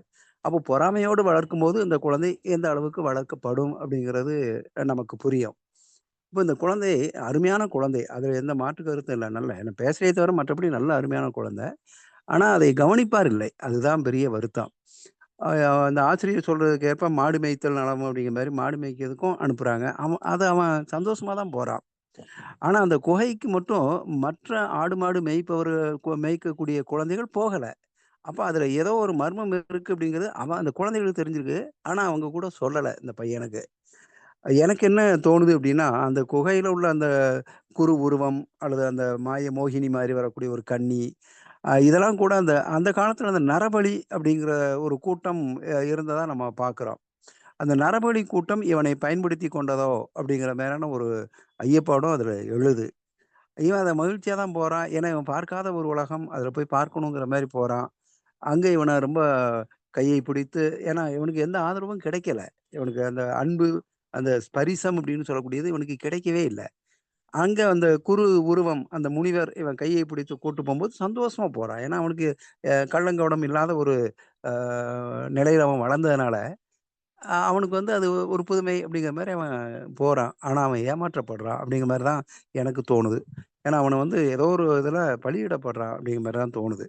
ஏன்னா அந்த காலத்துல அந்த நரபலி, அதுவும் இவன் வந்து ஒரே குழந்தை, மூத்த குழந்தை அப்படிங்கிற மாரிலாம் இருக்கும்போது, நரபலியிடுதல் அப்படிங்கிறது அப்போ இருந்த காலகட்டம் தான். 1935கள்ல.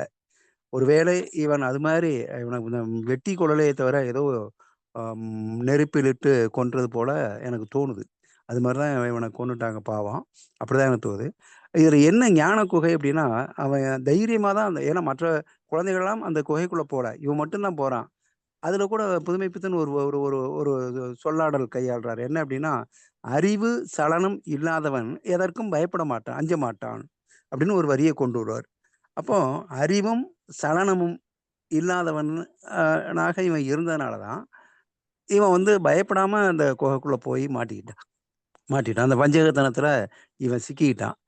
ஆனா, அந்த மோகினி அந்த கன்னி பெண் அப்படிங்கிறவ வந்து நிக்கும்போது கூட, இவனுக்கு யாரு உருவம் தோணுதுன்னா, இவன் பார்த்த உருவங்கள் தான். இவனுக்கு அம்மா, அப்பாவ தவிர இன்னொரு அன்பானது யார பார்த்திருக்கான்னா, அந்த கருப்பாயி தான். அதனால அவன் மனசுல பதிஞ்ச அந்த உருவம் தான் கடைசியா இறக்கும்போது கூட, அவன் கண்ணு முன்னாடி வருது. வேற எந்த சபலமோ அவன் மனசுல தோணல.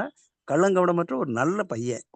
அ இது இது உண்மையிலேயே நடந்ததா என்று தெரியல. ஆனா, இதுல சொல்லக்கூடிய இது அறிவு குகை அப்படிங்கிறது அறிவு கட்டாயம் வேணும். அதுதான் அவரு சொல்ல வர்றது.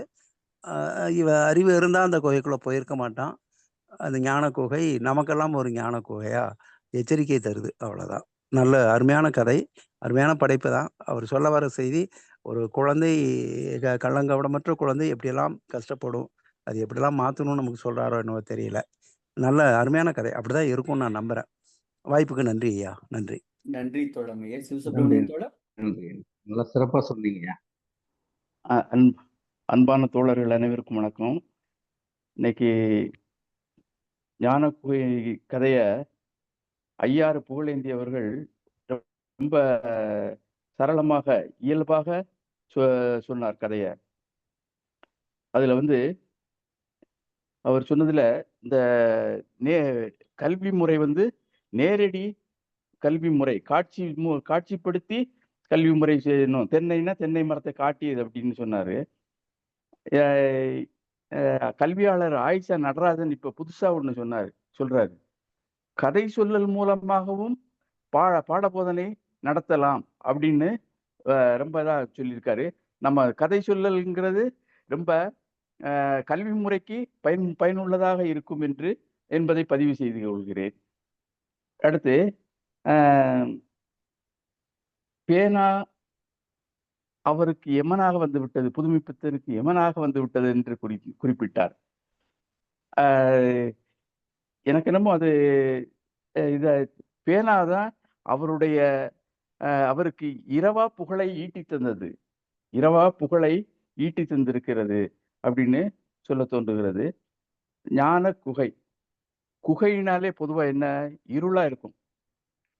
அது அறிவு இருள், அறிவு இல்லாதவன் அப்படிங்கிறத காட்டுறது. அந்த தலைமைக்கார தேவரின் மகன் அறிவு இல்லாதவன், அறிவிலி அப்படிங்கிறத தலைப்பா வச்சு இந்த கதையை புதுமைப்பித்தன் எழுதியிருக்கிறாரு.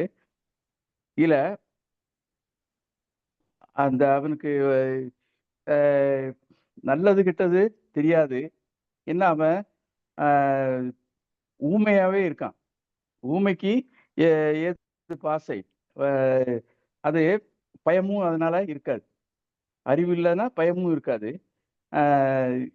இதுல புதுமைப்பித்தன் 2 கருத்தை மையமா சொல்றாரு. அதாவது ஆணாதிக்கத்தை குறிப்பிடுகிறார். தலைமைக்கார தேவருக்கு ஆண் குழந்தைக்காக திருமணம் முடிக்கிறது. பிறகு இவன் மகன் ஊமையா இருக்கான். ஊமையா இருந்தா என்ன, குடிகாரன்னு இருந்தா என்ன, ஒரு பெண்ணை கல்யாணம் முடிச்சு வச்சா சரியா போயிடும் அப்படிங்கிறதெல்லாம் அந்த ஆணாதிக்கம் தான். இது 2 ஆணாதிக்கத்தை குறிப்பிடுகிறது. பிறகு அடுத்து பனித்துளி ஐயா சொன்னது ரொம்ப அருமையா இருந்துச்சு. என்னை ரொம்ப கவர்ந்தது. அதாவது அம்மா இல்லாததுனாலதான் இவன் பேசுறதுக்கே வாய்ப்பு இல்லாம போச்சு அப்படின்னு சொன்னது ரொம்ப முத்தாய்ப்பாக இருந்தது. ஆனால் அவரு நரபலி ஏற்றிருப்பார்களோ அப்படின்னு சொன்னது எனக்கு உடன்பாடாக தெரியவில்லை. காரணம், நரபலி அப்படின்னா இரத்த காவு, ரத்தத்தை காட்டித்த அந்த நரபலி இடுவாங்க, அதுதான் வழக்கம். இவன் அப்படி இல்லை, மின்னல் தாக்கி கறிக்கட்டையா இருக்கான். மின்னல் தாக்கி அப்படி மலை உச்சியிலிருந்து குகையிலிருந்து அப்படியே கீழே விழுந்து சுனையில கிடக்குறான். இது அறிவில்லாதவர்கள் விரைவில் மரணத்தை தழுவ வேண்டியது இருக்கும் அப்படிங்கிறத மைய கருத்தாக வச்சு புதுமைப்பித்தன் எழுதியிருக்கிறார் என்று சொல்ல தோன்றுகிறது. இன்னொன்னு ஒன்று சொல்லணும்னு நினைக்கிறேன். இன்னைக்கு நம்மளுக்கு கதை சொன்னவர் ஒருவர் கிடையாது. என்ன, ஐயாறு புகழேந்தி, ஐயாறு 30 பேர் எங்களுக்கு கதை சொன்னது மாதிரி இருக்கிறது. ஒருத்தர் கிடையாது, 30 சக்திகள், 30 பேர் கதை சொன்னது மாதிரி இருக்கு. ரொம்ப அருமை. அவருக்கு பாராட்டுகளும் வாழ்த்துக்களும் வணக்கங்களும். வாய்ப்புக்கு நன்றி, வணக்கம். நன்றி தோழமையே. ஐயா பிரபாகர் ஐயா.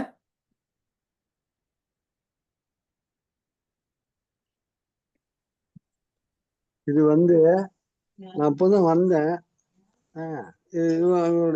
பின்னோட்டத்தை வச்சு நான் சொல்லும்போது, இது மயானத்தின் வாசல் நான் சொல்லக்கூடிய விஷயம். இவர் பதிவு பண்றது அந்த பேர் என்ன பேரு, அந்த கதையினுடைய பேரு ஞான குகை. அந்த ஞான குகை, மயானத்தின் வாசல், அத மையமா வச்சுதான் இவரு இது எல்லா விஷயங்களும் பண்ணியிருக்கார். இன்னொன்னு சொல்லணும்னு நினைச்சேன்.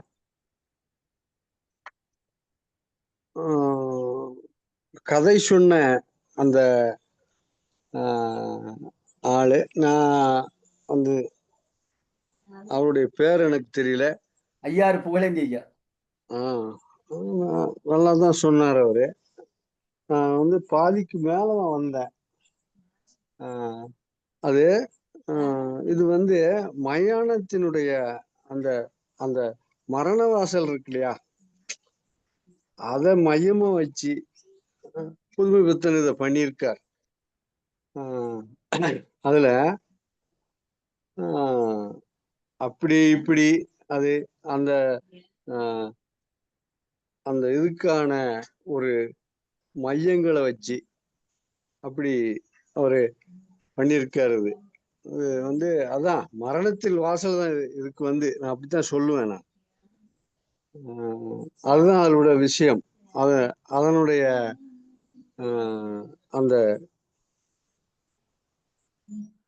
மொத்தத்தினுடைய அந்த அந்த இது அதான் என்ன, அதுக்கு மேல அதுல சொல்றதுக்கு ஒண்ணும் இல்லை. நன்றி ஐயா. நன்றி நன்றி நன்றி ஐயா, நன்றி நன்றி. நன்றி. நிறைவாக ஐயா நீங்க உங்களுடைய கருத்து ஏதாவது சொல்லுங்க. புகழேந்தி ஐயா, நிறைவு கருத்து. ஐயா அதாவது இப்ப இவங்க எல்லாம் சொன்னதை பார்த்தா இப்பயும் சொல்ற தலைச்சம் மண்டை ஓடுமாங்கல்ல, தலைச்சம்பிள்ளை மண்டை ஓடுங்கிறது இன்னைக்கும் அது பழக்கத்துல இருக்கு. ஆனா இவங்க சொன்ன கருத்தை மகராஜங்க சொல்ற கருத்து ஐயா சொன்னதெல்லாம் பார்த்தீங்கன்னா சுப்பிரமணியன் நான் சொன்னதெல்லாம் ரொம்ப யோசிக்க வேண்டிய விஷயம். உண்மையிலேயே பல சிந்தனையை தோன்றி வைக்கிறது. எப்படிக்கு ஞான குகைன்னு ஏன் பேர் வச்சாரு, என்ன காரணமா இருக்குங்கிறது உண்மைதான். நரபலி சொன்ன மாதிரி ரத்னம் இருக்கணும்னாங்க. ஆனா அது அந்த காலத்துல அந்த ஏதோ ஒரு நிகழ்வு தான். ஏதோ அந்த காலத்துல அவர் நிறைய சுதந்திரம் வாங்கறதுக்கு முன்னாடி 35 இன்னைக்கு நம்ம சொல்றோம், இன்னைக்கு நம்ம எவ்வளவுனா பேசலாம். ஆனா அவர் காலம் 1935 அவர் கேட்ட விஷயங்களை வைத்து கொஞ்சம் கற்பனை கலந்து நடைமுறை சேர்த்து ஒரு கதையை பண்ணியிருக்கிறாரு. அறிவு சார்ந்த நோக்கத்துல அந்த நோக்கம் நம்ம தான் புரிஞ்சுக்கணும். எப்படிதான் சொல்லுவார் எல்லா கதையிலுமே. புதிய பித்தனை பார்த்தீங்கன்னா ஒரு தீர்வு எல்லாம் பெருசாலாம் நீங்க சொல்ல மாட்டார். நீங்க ஒரு கதை சொல்லுவார், நல்லா நீங்க புரிஞ்சுக்கணும். ஒரு கவிதை மாதிரி தான், எல்லாத்துக்கும் விளக்கம் கோண நோட்ஸ் எல்லாம் போட முடியாது. அது மாதிரி தான் அந்த கவிதை இருக்கு. கதையும் அப்படிதான், அப்படியே கொண்டு போய் முடிப்பாரு. நீங்க புரிஞ்சுக்கணும். அது கதாசிரியர் என்ன நோக்கங்கிறது நமக்கு தெரியாது. அதை தோமுசி போன்ற நெருங்கிய நண்பர்கள் அவங்களுடைய கற்றை வாயிலாக தான் நம்ம தெரிஞ்சுக்க முடியும். ஒரு அருமையான ஒரு சிறப்பான ஒரு கதை. இன்றைக்கும் இந்த கதை மிகவும் பொருத்தமான இருக்கக்கூடிய கதை தான். நன்றி, வணக்கம். ஐயா சொன்ன மாதிரி சரிதான். அதுல முனி கவித்தது அப்படிங்கிற ஒரு வரி வரும். அது அந்த சத்தத்தோடயும் அவன் நடந்து போற மாதிரி அதுல பதிவு செஞ்சிருப்பாரு ஐயா. அதே மாதிரி தேவிய பார், அதாவது ஒரு கிரைம் கதை தான் கிட்டத்தட்ட. தேவிய பார் அப்படிம்பாங்க. அந்த அன்னைக்கு அந்த இடி மின்னல் அப்படி பார்த்துட்டு கருப்பாய, ஆமா தேவிய பார் சொல்றதும் அந்த அங்க நோக்கி பாப்பா. அப்ப கருப்பாயி அப்படிங்கிற வார்த்தைய சொல்லவும் அந்த இடி மின்னல் தாக்கி அப்படி இறந்து போறாங்க. அதாவது ஐயா சொல்ற மாதிரி அந்த காலத்துல ஒரு நடந்த சம்பவத்தை தான் பதிவு பண்ணியிருக்காரு போல. கதை செவி வழி செய்தியா இருந்த ஒரு நிகழ்வா கூட இருக்கலாம். அற்புதமா இருந்தது ஐயா. நன்றிங்க. நன்றி. நன்றி தோழமையே. இன்றைக்கு பொதுச் செயலாளர் கலந்து கொள்ளாததால் நான் நிறைவாக ஒரு சில கருத்துக்களோடு நினைவு செய்யலாம் என்று பார்க்கிறேன். ஞான குகை கதையை பொறுத்த மட்டிலும் ஒரு சமூகத்தை நோக்கி வீசப்படுகிற கேள்விகளாகவே நாம் பார்க்கிறோம்.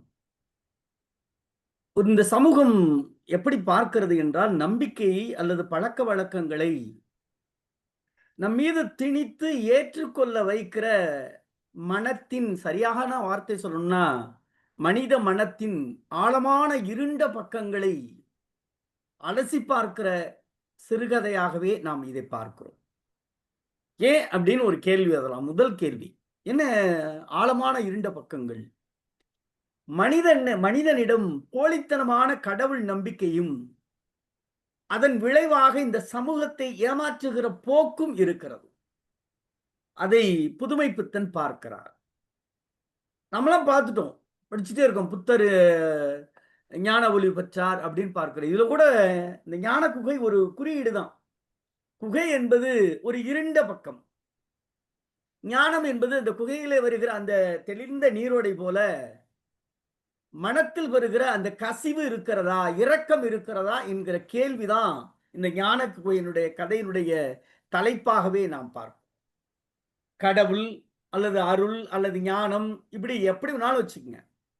இந்த சமூகம் வைத்திருக்கிற குருட்டு நம்பிக்கை இருக்கு பார்த்தீங்களா, அதை கேள்வி எழுப்பதற்காகத்தான் இன்றைக்கு தலைமைக்கார தேவருடைய மகனுடைய ஊமை நிலை. இன்னமும் சரியா செதுக்கி சொல்லணும்னா, அறிவு வளர்ச்சி குன்றியவன். யோசித்து பாருங்கள். கடவுளிடம் வேண்டுகிறான், பயனற்று போகிற நிலை இருக்கிறது. வேண்டி பயனற்று போகிற நிலை எதை காட்டுகிறது என்றால் அவனுடைய பக்தியின் மீதும் காட்டுகிறது. இந்த நம்பிக்கை வைக்கிற போலித்தனமான வாழ்வியல் சூழலையும் இந்த கதை படம் பிடித்து காட்டுகிறது. மனித மனதில் ஆசைகள் வலுக்கட்டாயமாக திணிக்கப்படுகிறது. இங்க பிரச்சனை அதான். நான் போடுகிற சோப்பை, நாம் பயன்படுத்துகிற பேஸ்ட நான் முடிவு செய்யல. என்னுடைய விளம்பரம், நாம் பார்க்கிற விளம்பரம் முடிவு செய்கிறது. இன்னமும் சரிவையா சொல்லுவோமே, நான் உண்ணுகிற உணவை முதற்கொண்டு ஒரு காலத்தில் நான் உண்ட உணவை நானே முடிவு செய்ய முடியும் என்கிற வாழ்ந்த தமிழ் சமூகம் இன்றைக்கு விளம்பரத்தினுடைய அடிப்படையில் தீபாவளியினுடைய ஆடையில் தொடங்கி உண்ணுகிற உணவிலிருந்து சமைக்கிற பதார்த்தம் முதற்கொண்டு எல்லாம் இந்த சமூகம் திணிக்கிறது. நீங்க அந்த கதையில மகனுடைய ஆன்மீக தேடல் இருக்கிறது. அவன் விருப்பப்படுகிற அடிப்படையிலே தேடுவதாக அமையாமல் எப்படி இருக்கிறது என்றால் அவனுடைய தேடல் தந்தையினுடைய ஆசை அல்லது தந்தையினுடைய எதிர்பார்ப்பின் அடிப்படையிலே தூண்டப்படுகிறது. அப்படி என்றால் இங்கே தனி மனிதனுடைய விருப்பம் மழுங்கடிக்கப்படுகிறது அல்லது புதைக்கப்படுகிறது அல்லது சமாதிக்கப்படுகிறது, எப்படி வேணாலும் வச்சுக்கலாம். அப்படின்னா இந்த சமூகம் மனித ஆதிக்கம் ஒரு தனி மனித உணர்வுகளை புரிந்து கொள்ளுவது இல்லை. ஞான குகை என்பது ஒரு குறியீடு, ஒரு உளவியல் ரீதியான ஒரு சிறுகதை. இன்னும் சொல்ல போனா ஒரு தர்க்க ரீதியான உளவியல் போராட்டம். இதுல அறிவு இருக்கு, உணர்ச்சி இருக்கிறது, ஆன்மீகம் இருக்கிறது, யதார்த்தம் இருக்கிறது. எல்லாம் கொண்டு இந்த மக்களுடைய வாழ்வியல் போராட்டத்தில் இன்னமும் ஆன்மீக அடிப்படையில் சொல்லணும்னா மனித ஆன்மா எப்படி தோற்கிறது என்கிற நிலைப்பாட்டினை விளக்குவதுதான் இந்த சிறுகதை. இது என்ன சார் ஆன்மன்னு ஒரு வார்த்தையை பயன்படுத்தினா, மனித சமூகத்திற்கு அறிவார்ந்த சமூகம், அறிவுபூர்வமான சமூகம், சிந்தனை கொள்கிற சமூகம். ஆனால் சிந்தனையிலும் அறிவிலும் இப்பொழுது பற்றாக்குறை ஏற்பட்டு விட்டது. அந்த பற்றாக்குறை எப்படி வளர்ந்து இருக்கிறது என்றால் குருட்டு நம்பிக்கையும் குருட்டுத்தனமான திணிக்கின்ற ஆதிக்கத்தையும் காட்டுகிறது. இதுதான் இந்த கதை. நீங்க இந்த கதையினுடைய அந்த குழந்தையினுடைய நிலைப்பாடு என்னன்னா, ஒரு மனுஷன் ஊமைன்னா நம்ம என்ன பண்ணிடுறோம், இது கடவுளோட குழந்தை அப்படின்னா அவனை ஒரு காட்சி பொருளாக பார்க்கிறோமே தவிர, அல்லது ஒரு அதிசய பிறவியாக பார்க்கிறோமே தவிர, அவனுடைய உண்மையான மனநிலை அந்த ஞானத்தை தேடுவதை நாம் தொலைத்து விடுகிறோம். யோசித்து பாருங்கள், ஞானத்தில் கூட பொருளாதாரம் இருக்கும். இந்த கதையில ஒரு சமூகத்தில் இருக்கக்கூடிய பொருளாதாரத்தினுடைய மாட்டுக்கார பிள்ளையினுடைய நிலைக்கும் தலைமைக்கார தேவரனுடைய அந்த மகனுடைய நிலைக்கும் உள்ள வேறுபாடை காட்டுவது கூட ஒரு பொருளாதாரம். ஆகவே ஞான குகை என்பது ஒரு ஆன்மீக கதை அல்ல. அதுல முதல்ல முழுமையா நம்ம உள்வாங்கிக்கிறோம். இது மனித மனத்தினுடைய ஏழாமை, சமூகத்தினுடைய இரட்டை போராட்டம், ஆன்மீகத்தின் பெயரால் போடுகிற இந்த மனித சமூகத்தினுடைய அவலம். இன்னமும் சரியா சொல்லணும்னா அறிவுக்கும் உணர்ச்சிக்கும் ஏற்படுகிற ஆழமான போராட்டம். இது சாதாரண கதை கிடையாது. மனித உணர்ச்சிக்கும் அறிவுக்கும் இடையில் நடக்கக்கூடிய அந்த ஞானம், அந்த போராட்டத்தை தான் இந்த கதை வெளிப்படுத்துவதாகவே நாம் பார்க்கிறோம். இந்த கதையினுடைய வரிகளை ஒவ்வொன்றும் சொல்லணும் ஆரம்பிச்சா நேரம் கடந்து போயிட்டே இருக்கும். மனிதன் எல்லாருடைய மனங்களும் குகையாக இருக்கிறதே தவிர ஞானம் இல்லாமல் இருக்கிறார்கள். அந்த ஞானம் என்பது அந்த நீர். அந்த நீர் நமக்கு என்ன இரக்கங்க, கருணைங்க, அது ரெண்டு இல்லைங்க. அது ரெண்டு இல்லாம நம்ம என்ன பார்க்கிறோமோ, அதாவது நிறைய பேர் சட்டப்படி வாழணும்னு நினைக்கிறாங்களே தவிர மனச்சாட்சிப்படி வாழுவதற்கு இந்த மனித மனங்கள் மறுதளித்து போய்விட்டன. அதனால் வந்த விளைவுதான் புதுமை பித்தனுக்கு. எங்கேயோ யாரையோ இந்த ஒரு பையனை பார்த்திருக்காரு. அந்த குழந்தை கேட்டா எல்லாரும் சொல்றது, இப்போ வீடுகளில் சொல்றது என்ன, அது கடவுள் கொடுத்த பிச்சைங்க, கடவுள் கொடுத்த வரங்க, நம்மளாவா கேட்கிறோம். இந்த பழைய காலத்து ஆட்களை கேட்டா சொல்லுவாங்க, இது 15 பிள்ளை இருக்கும். எப்படிங்க, நான் என்னங்க பண்ணேன், அது கடவுள் தந்த பிச்சைங்க. 15 பிள்ளை யாரு தந்தா, கடவுள் தந்த பிச்சை. அப்படி சொல்லி கடவுள் பெயரால் நம்முடைய அறிவை அங்கே தொலைத்து விட்டு நம்ம என்ன நினைக்கிறோம்னா, பிரச்சனை வரும்போது பிரச்சனையை நம்ம கையில வச்சுக்கிற கிடையாது, தூக்கி இன்னொருத்த கையில போட்டுவிட்டு நம்ம வேடிக்கை பார்க்கிற ஒரு வாழ்வியலை தொலைத்த சமூகமாக இந்த சமூகம் மாறுகிறது என்கிற நிலைப்பாட்டினை விளக்குவதற்காகத்தான் ஞான குகை என்கிற கதையை கொண்டு மனிதர்களே குகையாக இருக்காதீர்கள், அந்த மண் அந்த கல் எதுவுமே இல்லாத இடத்தில் கூட புனிதமான தூய பரிபூரணமான நீர் வெளிப்படுகிறது. அந்த நீர் ஆரோக்கியமாக இருக்கிறது, மருத்தியலோடு கொண்ட நீராக இருக்கிறது. அது போன்ற ஒரு ஞான கசிவு உங்களுக்கு வேண்டும் என்கிற சிந்தனையுடைய வெளிப்பாடுதான் இந்த கதை என்று நிறைவு சொல்லி, தோழர்களே, மனிதன் என்பவன் பிறக்கலாம், மனிதன் என்பவன் பிறக்கலாம், இறக்கலாம். இது பிறப்பும் இறப்பும் மட்டுமே வாழ்க்கையில் நடக்கின்ற ஒற்றை உண்மை. மற்ற எல்லாவற்றிலும் சந்தர்ப்ப சூழலால் தன்னைத்தானே மழுங்கடித்துக் கொள்ளாதீர்கள். எந்த மனிதனும் தன்னை எவன் ஒருவன் மழுங்கடித்துக் கொள்கிறானோ அவன் இறப்பிற்கு சமமானவன். ஐயா ஒரு அழகு பிரபாகர் ஐயா ஒரு வார்த்தை சொன்னாங்க, அது அது அது என்ன சொல்றது, இறப்பனுடைய தருவாயில். அதுதாங்க மனிதன் ஒவ்வொரு நாளும் பிறந்து இறப்பதல்ல இறப்பு, பிறந்து இறப்பதல்ல இறப்பு. மனித மனங்களை எவர் ஒருவர் சாகடிக்கிறார்களோ, கருணை இல்லாமல் குகையாக இருண்டு போய் இருக்கிறார்களோ, அவர்களும் வாழ தகுதியற்றவர்கள் என்கிற நிலைப்பாட்டினை விளக்குவதற்காகத்தான் புதுமை பித்தன் ஞான குகை கொண்டு செலுத்தியதாகவே நாம் பார்க்கிறோம். அந்த நிலையில் இந்த கதையை சொன்ன அருமை தோழர், நம்முடைய தஞ்சையினுடைய மாவட்ட செயலாளர், என் போற்றுதலுக்குரிய வணக்கத்திற்குரிய நல்ல எழுத்தாளர், சிந்தனையாளர், சமூக நோக்கோடு பயணிக்கிற ஐயாறு புகழேந்தி ஐயா அவர்களுக்கு தமிழ்நாடு கலை இலக்கிய பெருமன்றத்தின் சார்பாகவும் இந்த மன்றத்தின் சார்பாகவும் நெஞ்சம் நிறைந்த வாழ்த்துக்களையும் பாராட்டுக்களையும் பதிவு செய்து, வழக்கம் போல் பின்னூட்டத்தால் பெருமை சேர்க்கிற நம்முடைய தோழமை நவநீத கிருஷ்ணன் தோழர், ஐயா சிவசுப்பிரமணியன் ஐயா, இன்றைக்கு நம்மோடு இணைந்த நாளையிலிருந்து தொடர்ந்து இணைய இருக்கக்கூடிய முனைவர் மகாராஜன் ஐயா, அண்ணன் பாலண்ணன், எப்பொழுதும் நான் பின்னூட்டத்தை வியந்து பார்க்கிற பணித்துளி ஐயா, அத்தனை பேருக்கும் நன்றி சொல்லி, தோழர்களே, நாளை தினம் இரவு 8 மணிக்கு தமிழ்நாடு கலை இலக்கிய பெருமன்றம் தோழர் ஜீவா அவர்களின் சிந்தனை கனவுகளோடு இணைந்து இலக்கியத்தால் இரவு 8 மணிக்கு பயணிப்போம். நன்றியும் வாழ்த்துக்களும். பிரபாகர் ஐயா பாக்குறாங்க, என்ன அந்த பயப்படி போடுறானே அப்படின்னு. பேசாம இவனை டெய்லி ஐயா ஒரு செய்தி, நம்ம ஐயா ஒரே ஒரு செய்தி, இந்த இவர் இருக்கார் இல்லையா, தமிழ் பல்கலைக்கழகத்துல ஒரு சிலை நிறுவனம், தமிழ் வழி, அந்த தான் முக்கியமான நிகழ்ச்சி. நீங்க ஜீவா சொன்ன மாதிரி, ஜீவா சொன்னீங்க, நான் தமிழ் வழியுடைய சிலை நிறுவப்பட்டிருக்கு, நான் பணிகள்ல தமிழ் வழி. ஆமா ஆமா, அதான். நன்றி நன்றி பிரபாகர் ஐயா, நான் சரியா சொல்லிட்டேன்னா? தப்பா சொன்னா என்னைய விமர்சனம் பண்ணலாம், ஆனா உங்களுக்கு உரிமை இருக்கு. நல்லா சொன்னீங்க. இல்ல நான் கடைசியில அப்படிதான் ஒரு இல்ல, நான் வந்து கதை அதுதான் எதிர்பார்க்கு.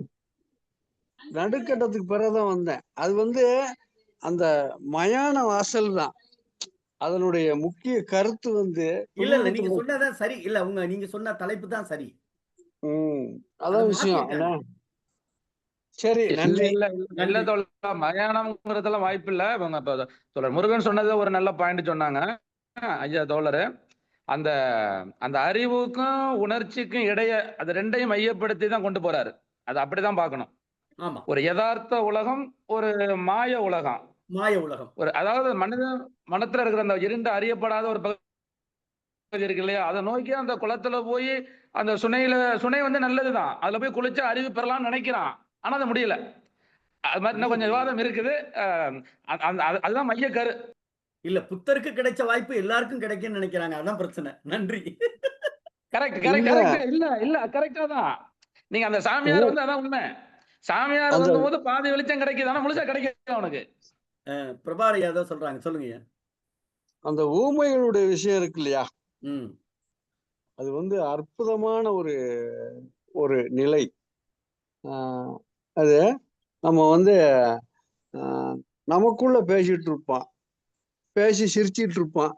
அவங்க பார்ப்பாங்க, அவங்க என்ன நினைப்பாங்க தெரியுமா, செவிடும் ஊமையும். உடனே நம்மளை பத்தி தப்பா நினைச்சிருவாங்க. அவங்க நம்மளை பத்தி தான் பேசி சிரிக்காங்க அப்படின்னு. அந்த காது கேட்காத ஒரு நிலையும், வாய் பேச முடியாத ஒரு நிலையும், அது அந்த மாதிரி சரி பேசுவோம், முடிஞ்சது. நன்றி. இல்ல அவர்களையும் மதிக்கணும், வேற ஒண்ணும் கிடையாது. அவர்களும் மனிதர்கள் என்பதை நாம் புரிந்து கொள்ளணும், வேற ஒண்ணுமே கிடையாது. செய்தி புரிந்து இதுதான். கொள்ளணும். அவர்கள் மனிதர்கள், எல்லாருடைய நம்மோடு சமமானவர்கள் என்கிற ஞானம் நமக்கு பிறக்கணும். நன்றியும் வாழ்த்துக்களும். நன்றி நன்றி நன்றி. அதாவது நாளைக்கு நாளைக்கு அதாவது ஒரு படைப்புங்கிறது